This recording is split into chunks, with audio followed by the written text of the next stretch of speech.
हाँ हाँ, ये बात ठीक है।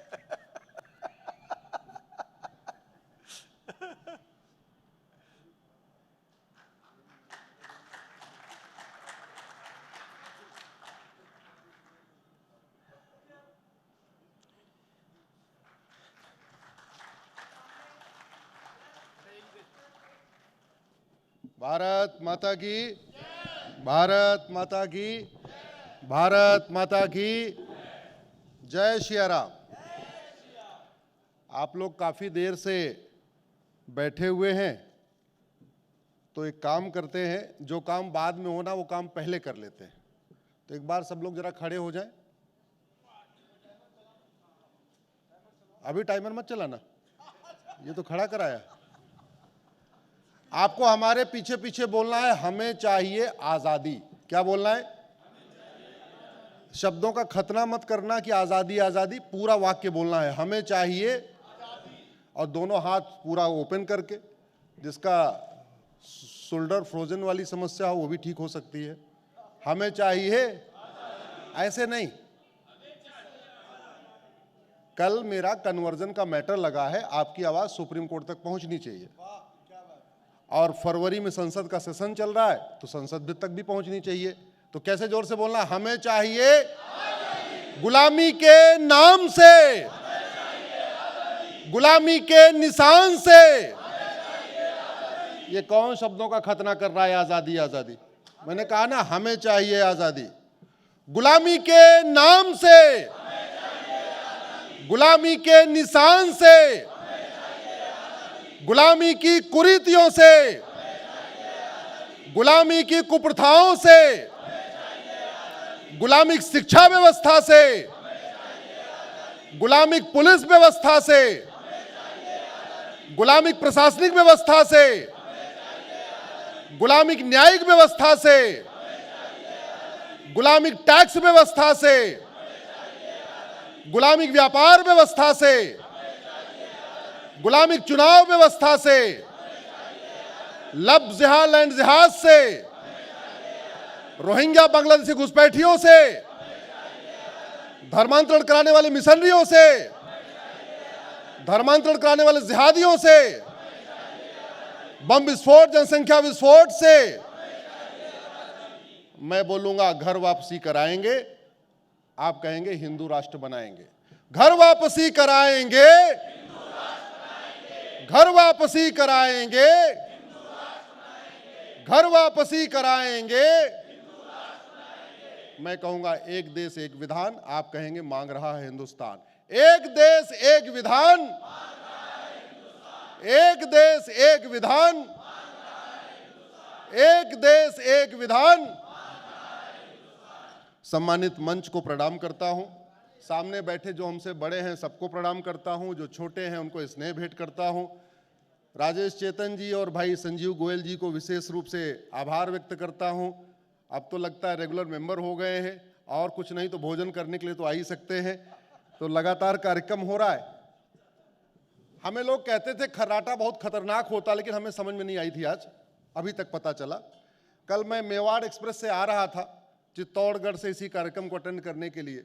रास्ते में समझ में आया खर्राटा कितना खतरनाक होता है।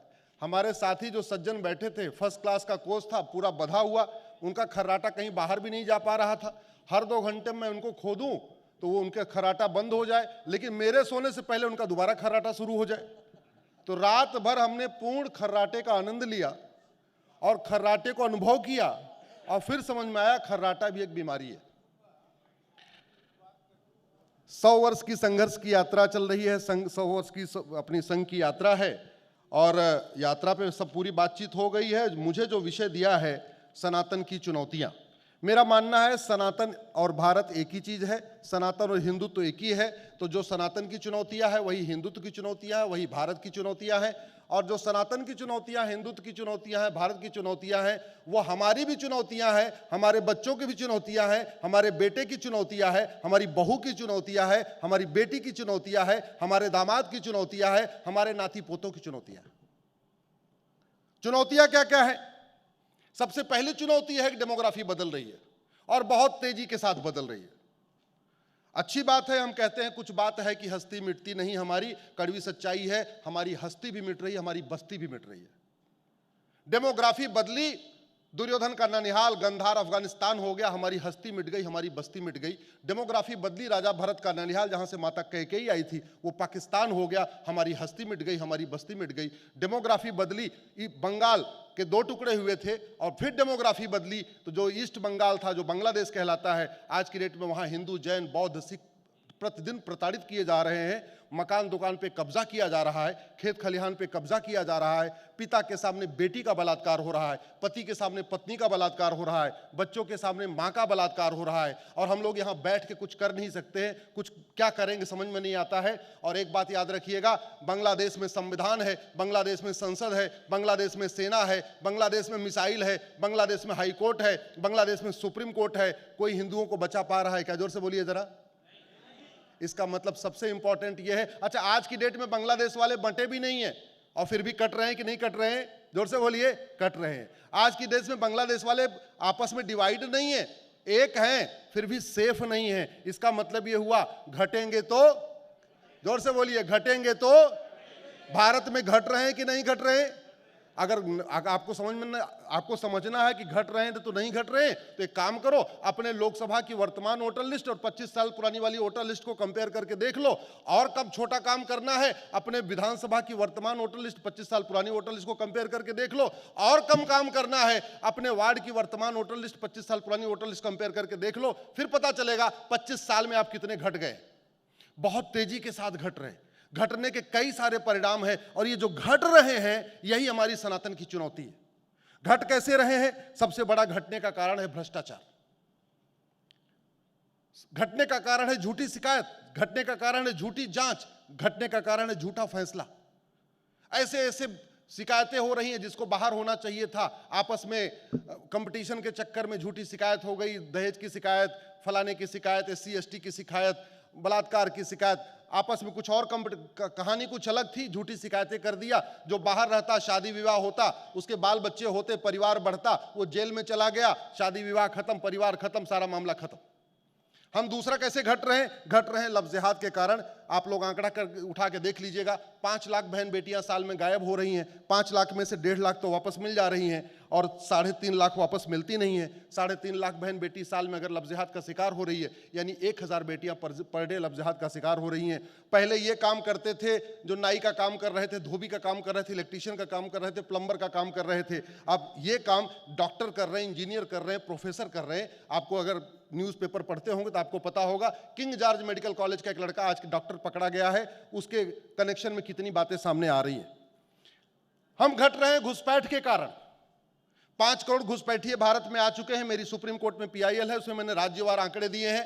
दिल्ली के आंकड़े बड़े खतरनाक हैं, अभी अलग अलग, आज समय कम है इसलिए मैं उस पर चर्चा नहीं करना चाहता हूं। और घुसपैठ का मूल कारण है घूसखोरी। बॉर्डर पे 2000 रुपए दे के आते हैं, अंदर आते हैं 2000 में आधार, 2000 में राशन कार्ड, 2000 रुपए में बर्थ सर्टिफिकेट, 3-4 हजार रुपए में ड्राइविंग लाइसेंस, और 4-5 जब उनके पास डॉक्यूमेंट हो जाता है, कोई ओट जीवी नोट जीवी गद्दार जिसको पार्षद बनना है या प्रधान बनना है या विधायक बनना है या सांसद बनना है, उनका नाम वोटर ID में जुड़वा देता है, और 5 के 5 वो सारे के सारे घुसपैठिए धीरे धीरे करके वो भारत के नागरिक बनते जा रहे हैं। एक विषय शायद लोगों को बहुत कम पता है, मानी सिंघल साहब बैठे हुए, गोयल साहब बैठे हुए, जितेंद्र गोयल जी, धर्मांतरण के लिए किडनैपिंग भी होती है, कन्वर्जन के लिए किडनैपिंग होती है, और इसका साक्षात मैं आपको बता रहा हूं। 5 राज्यों के 75,000 बच्चे गायब हो गए, बिहार के, झारखंड के, आसाम के, बंगाल के और उड़ीसा के, और 5 के 5 राज्यों के 75,000 बच्चे कहां मिले? केरल के यतीम खानों में मिले। उनका खतना कर दिया गया था, उनको कन्वर्ट कर दिया गया था, उनका नाम बदल दिया गया था। हमने अपने एक दोस्त के माध्यम से केरल हाईकोर्ट में PIL फाइल करवाई, उसकी बाद में CBI जांच हुई तो पता चला ये 75,000 बच्चे कन्वर्ट करने के लिए किडनैप किए गए थे। भारत में कन्वर्जन के लिए किडनैपिंग हो रही है और वो भी बंद नहीं हुई है। अभी भी आदिवासियों के बच्चे, लेबर के बच्चे, झुग्गी में रहने वाले के बच्चे अभी भी जो गायब हो रहे हैं, वो वापस नहीं मिल रहे हैं। वो कहीं ना कहीं जाके कहीं यतीम खानों में पाए जाते हैं, कहीं और पाए जाते हैं। जब तक मिलते हैं उनका नाम, उनकी पहचान, सब कुछ बदल चुका होता है। तो ये हमारे लिए, सनातन के लिए बहुत बड़ा खतरा है। सनातन के लिए जो और बड़ा खतरा है वो ड्रग कारोबार। साल भर में 2 लाख नशे लोग मर रहे हैं इस ड्रग कारोबार के कारण। भारत में 1 लाख करोड़ का नशे का कारोबार चल रहा है। भारत में 10 करोड़ लोग नशेड़ी हो चुके हैं। इस ड्रग के कारण नपुंसकता बढ़ रही है, इस ड्रग के कारण बाजुपन बढ़ रहा है, इस ड्रग के कारण कन्वर्जन हो रहा है। आज की डेट में लोगों को नशेड़ी बना बना के कन्वर्जन किया जा रहा है और यह प्रयोग पंजाब में अच्छी तरीके से सफल हुआ है। बाकी स्थानों पर भी इसको सफल किया जा रहा है, बाकी जगह भी सफल हो रहा है। घटने का एक और कारण है धर्मांतरण जिहाद चल रहा है। लगभग 1500 परिवार पर डे कन्वर्ट होते हैं। एक परिवार में अगर आप 7 आदमी मान के चलिए, माता पिता पति पत्नी और 2-3 बच्चे, तो इसका मतलब प्रतिदिन 10,000 हिंदुओं का धर्मांतरण हो रहा है। और प्रतिदिन 10,000 हिंदुओं का धर्मांतरण का मतलब साल में 40 लाख हिंदुओं का धर्मांतरण हो रहा है। एक और भारत में जिहाद चल रहा है, जनसंख्या जिहाद। प्रतिदिन 90,000 बच्चे पैदा हो रहे हैं, यानी साल में लगभग 3.25 करोड़ बच्चे पैदा हो रहे हैं। इसका मतलब एक पंचवर्षीय योजना में लगभग 17 करोड़ बच्चे पैदा हो रहे हैं। सरकार जब तक 2 करोड़ घर बना के देती है, 10 करोड़ बेघर पैदा हो जाते हैं। सरकार जब तक 2 करोड़ रोजगार देती है, 10 करोड़ बेरोजगार पैदा हो जाते हैं। जब भारत की जनसंख्या 40 करोड़ थी तो 4 करोड़ लोग गरीबी रेखा के नीचे थे, यानी 10% गरीब थे। आज भारत की जनसंख्या 145 करोड़ हो गई है। 83 करोड़ लोगों को मुफ्त में राशन देना पड़ रहा है, यानी 83 करोड़ गरीब हो चुके हैं। पहले 10% गरीब थे, अब लगभग 60%, 55 से 60% गरीब हो चुके हैं। तो गरीबी बढ़ रही कि घट रही है? ये जनसंख्या जिहाद हमारे लिए बहुत बड़ा खतरा है। साल में 25 लाख अकाल मौत हो रही है। प्रतिवर्ष लगभग 95 लाख से 1 करोड़ लोग मरते हैं, उसमें से 25 लाख लोगों की अकाल मौत हो रही है। और 25 लाख में से अकाल मौत का जो सबसे मेजर चंक है वो है पोल्यूशन। आप लोग गूगल कर लेना, diseases due to air pollution, आपको लगभग 30 बीमारियों का नाम आएगा। फिर आप गूगल करना diseases due to water pollution, फिर लगभग 30 बीमारियों का नाम आएगा। फिर आप गूगल करना diseases due to land pollution, फिर आपको लगभग 30 बीमारियों का नाम आएगा। भारत में 2 लाख लोग एयर पोल्यूशन से साल में मर रहे हैं, 2 लाख वाटर पोल्यूशन से मर रहे हैं, 2 लाख लगभग लैंड पोल्यूशन से मर रहे हैं। और एकाएक मर भी नहीं रहे, आतंकवादी आया गोली मार दिया मर गए ना, ऐसा नहीं है। पहले घर का 5-6 लाख 8-10 लाख रुपए, 20 लाख 50 लाख रुपए डॉक्टर को देके खर्च करवाने के बाद मर रहे हैं। तो 10 लाख लोग air pollution, water pollution, noise pollution, land pollution, electromagnetic pollution, plastic pollution से मर रहे हैं। 2 लाख लोग जमीन विवाद में मर रहे हैं। छोटी छोटी जमीन है, 2-2 बीघे जमीन है, कोई कब्जा कर लेता है, जुडिशियल सिस्टम सड़ चुका है, पता है कि मुकदमा चलेगा 40-50 साल। कोई किसी के घर पे कब्जा कर लेता है, कोई किसी के प्लॉट पे कब्जा कर लेता है, और कब्जा करने वाला धमकाता भी है, जाओ कोर्ट चले जाओ। क्यों? उसको पता है 40-50 साल में फैसला आएगा, तब तक इसको मैं जोतूंगा बोऊंगा। वो गरीब आदमी क्या करता है? कुछ नहीं करता है। फिर उसका बेटा लाठी उठाता है, उसको पीट देता है। जो गरीब बेचारा आराम से खेती कर रहा था, अभी तक ठीक था, उसका खेत तो पहले ही कब्जा हो गया, ऊपर से उसके बेटे ने लाठी और चला दिया, अब बेटा जेल चला गया, उसकी गरीबी और बढ़ रही है। हम इसकी वजह से बढ़ रहे हैं। साल में 8 लाख लोगों का हाथ पैर टूटता है जमीन विवाद से, और 2 लाख लोग साल में मर जाते हैं। इसका कहीं आंकड़ा नहीं है, इस पे कोई चर्चा नहीं हो रही है। साल में 2 लाख लोग रोड एक्सीडेंट में मरते हैं, रोड एक्सीडेंट में खुद मरते हैं, या रोड रेज में मरते हैं, या कोई नशेड़ी आके गाड़ी चला के मार देता है, या सड़क में गड्ढे के कारण मरते हैं। सड़क में गड्ढे का मूल कारण है भ्रष्टाचार। अगर आप रूट काज एनालिसिस करिए तो भारत की 80% समस्याओं का रूट काज है करप्शन और पॉपुलेशन एक्सप्लोजन। लगभग 2 लाख लोग मिलावटखोरी के कारण मरते हैं, नकली तेल खा के, नकली घी खा के, नकली पनीर खा के, नकली मावा खा के, नकली मिठाई खा के, नकली चावल खा के, नकली दूध, नकली दाल खा के। और लगभग 2 लाख लोग कुपोषण के कारण मरते हैं। कुपोषण इसलिए चल रहा है, जमीन हमारे पास 2% है दुनिया की, पानी हमारे पास दुनिया का 4% है, जनसंख्या हमारी दुनिया की 20% हो चुकी है। सरकार कोई आ जाए, भगवान श्री राम भी अगर आ जाए, तो भी वो सबको शुद्ध हवा, शुद्ध पानी, शुद्ध दूध, सबको फल, शुद्ध सब्जी दे नहीं सकते। अरे जब लोगों को शुद्ध कुछ चीज नहीं मिलेगी तो कुपोषण होगा, और कुपोषण होगा तो लोग मरेंगे। तो भारत में कुल 25 लाख लोग मर रहे हैं। ये हमारे लिए बहुत बड़ा अकाल मौत मर रहे हैं। मरने को तो 1 करोड़ मर रहे हैं, 95 लाख मर रहे हैं, 25 लाख अकाल मौत मर रहे हैं। अब 25 लाख में से कौन कितने % है, इसकी आप कल्पना कर सकते हैं। स्वाभाविक सी बात है, जिसकी जितनी हिस्सेदार संख्या भारी उसकी इतनी हिस्सेदारी। तो 25 लाख में से जो 80% है वो 80% मर रहा है, जो 20% है वो 20% मर रहा है। आप कल्पना कर लीजिए इस 25 लाख अकाल मौत में हिंदू कितने मर रहे हैं, कल्पना आप खुद कर लीजिए।